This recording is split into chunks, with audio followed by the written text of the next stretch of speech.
미디어뉴스 이만성 기자, 윤석열 대통령의 비상계엄 선포 이후 3개월이 지났다. 그동안 대한민국은 두 개의 진영으로 나뉘어 잦은 갈등을 겪어왔다.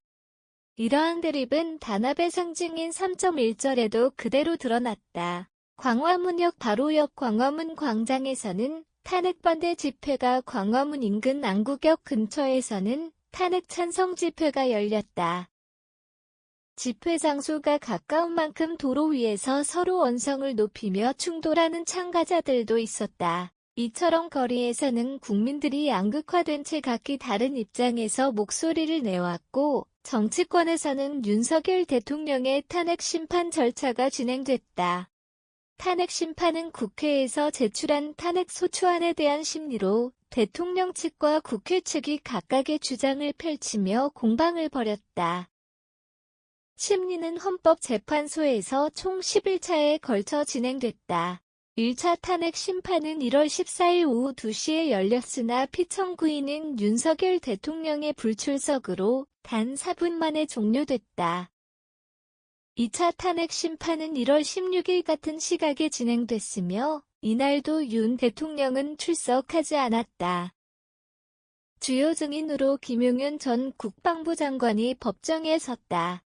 이날 국회 측은 계엄 포고령 작성 및 선포 등 5가지 헌법 위반 행위를 탄핵 사유로 제시한 반면 대통령 측 변호인은 비상사태 여부는 대통령이 가장 정확하게 판단할 수 있고 법원 헌재는 이를 심사할 정보도 능력도 없다고 주장했다. 3차 탄핵 심판은 1월 21일 오후 2시에 진행됐다. 이날 윤 대통령은 심판에 참여했으며 주요 증인으로는 이상민 전 행정안전부 장관, 박춘석 대통령실 경제수석이 출석했다. 주요 증언에 따르면 윤 대통령은 국회에 군인들이 더 진입할 수 있었는데 직원들이 막으니 스스로 나왔다. 이는 국회의 결을 방해한 것이 아니다. 대통령보다 국회와 언론은 훨씬 강하다. 내가 무리해서 계엄 해제 요구 의결을 못하게 한다면 국회 아닌 장소에서도 의결은 가능하고 얼마든지 계엄 해제 요구를 할 수 있다. 고 말했다. 4차 탄핵 심판은 1월 23일 오후 2시에 진행됐다. 이날 주요 증인으로 김용현 전 국방부 장관이 출석했다. 주요 증언에 따르면 그는 윤 대통령이 계엄 법령을 다 찾아봤기 때문에 법무 검토가 됐다고 생각한다. 윤 대통령이 법전을 찾아본 뒤 국회 폐악질이 이 정도면 사법과 행정 기능이 현저하게 저하된 게 맞다. 국가 비상사태에 준한다고 보면 된다고 말했다고 전했다. 또한 국회 투입병 실탄 가져갔지만 개인 휴대는 안 했다. 대통령이 비상계엄은 헌법에 보장된 고유권한 차원제가 증언을 해드리는 것이 마땅하다. 등의 증언을 덧붙였다. 5차 탄핵 심판은 2월 4일 오후 2시에 진행됐다. 이날 주요 증인으로는 홍정원 국가정보원 1차장 등이 출석하였다. 주요 증언에 따르면 그는 계엄 당일 윤 대통령과 의의통화에서 이번 기회에 싹 다 잡아들이라 라는 지시를 들었고 체포 대상에 대해서는 여인영 전 방첩사령관의 통화에서 받아 적었다고 전했으며 여 전 사령관으로부터 14명에서 16명 사이의 체포 명단을 받아 적으면서 뭔가 잘못됐다는 생각을 했다고 밝혔다. 이에 대해 윤 대통령은 계엄 관련이 아니라 간첩 수사에 대한 통화였다고 반박했다. 6차 탄핵 심판은 2월 6일 오전 10시에 진행됐다. 주요 증인으로는 곽종근 전 육군 특수전사령관, 김현태 특전사 707 특수임무단장이 참석했다. 곽 전 사령관은 증언에서 다음과 같이 말했다. 대통령이 의결정족수 이야기를 하셨기에 안에 있는 사람들이 의원들이라고 명확히 이해했다.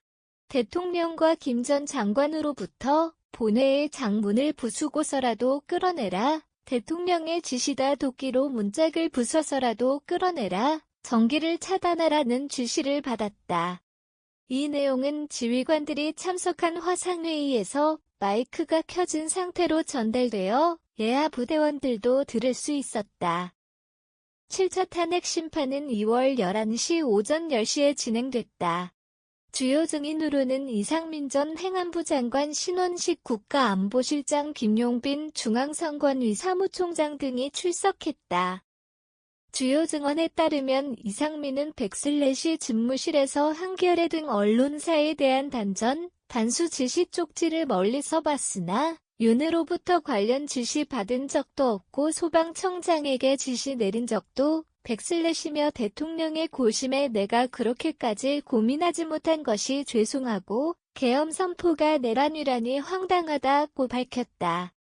8차 탄핵 심판은 2월 13일 오전 10시에 진행됐다.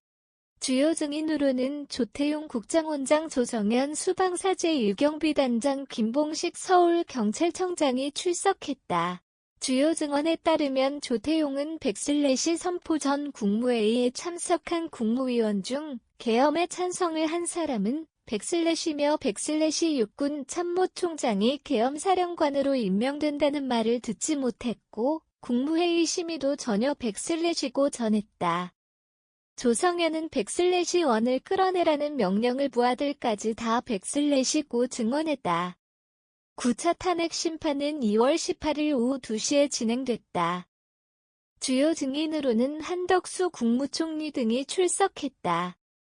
이날 국회 측의 김희수 변호사는 피청구인의 비상계엄 선포는 민주화 이후 어떤 대통령도 꿈꾸지 않았던 바로 그 금단의 행위, 최악의 헌정 파괴 행위라고 강조했다.